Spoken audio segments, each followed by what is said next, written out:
Na hata baada ya miaka 10 mbele, baba yangu aliendelea kuamini kwamba yale ndio maisha ambayo nilitakiwa kuyaishi nikiwa ndani ya ndoa. Na sitakiwi kabisa kuyasema kwa watu, eti nitadhalilisha familia yangu.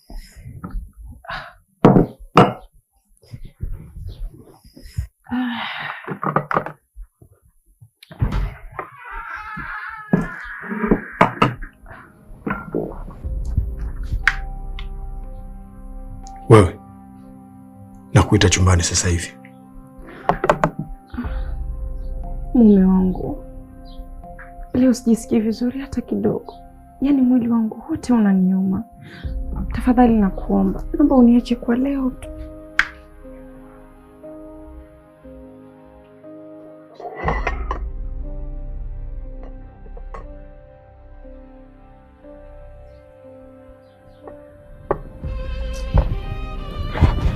Wow.